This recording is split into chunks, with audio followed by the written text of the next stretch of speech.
পুরান ঢাকার এক পুরনো জমিদার বাড়িতে একা থাকতে এসেছিলেন লেখক অয়ন। বাড়িটা শ্যাওলা ধরা, জানলার কপাটগুলো বাতাসে ক্যাঁচ ক্যাঁচ শব্দ করে। পাড়ার লোকজন বলেছিল, অয়ন সাহেব, ওই বাড়ির দক্ষিণ দিকের ঘরটা রাতে খুলবেন না। অয়ন এসব কুসংস্কারে বিশ্বাস করেন না।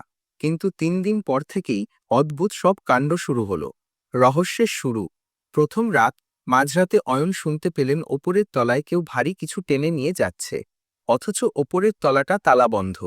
দ্বিতীয় রাত, ঘরের আয়নায় নিজের প্রতিবিম্বের বদলে তিনি দেখলেন এক বৃদ্ধ দাঁড়িয়ে আছেন, যার কোনো চোখ নেই, কিন্তু পলক ফেলতেই দৃশ্যটি গায়েব।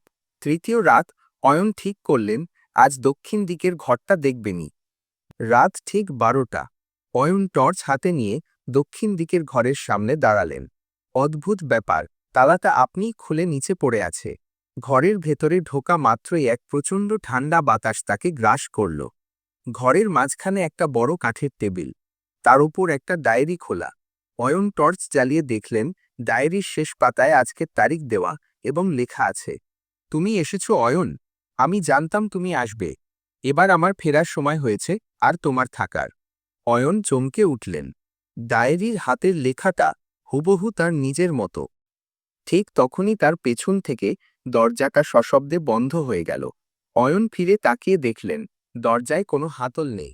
তিনি আটকা পড়েছেন। পরদিন সকালে পাড়ার লোক এসে দেখে বাড়িটি একদম খালি। অয়ন কোথাও নেই। শুধু দক্ষিণ দিকের ঘরের সেই ডায়েরিটার শেষ পাতায় একটি নতুন ছবি ফুটে উঠেছে।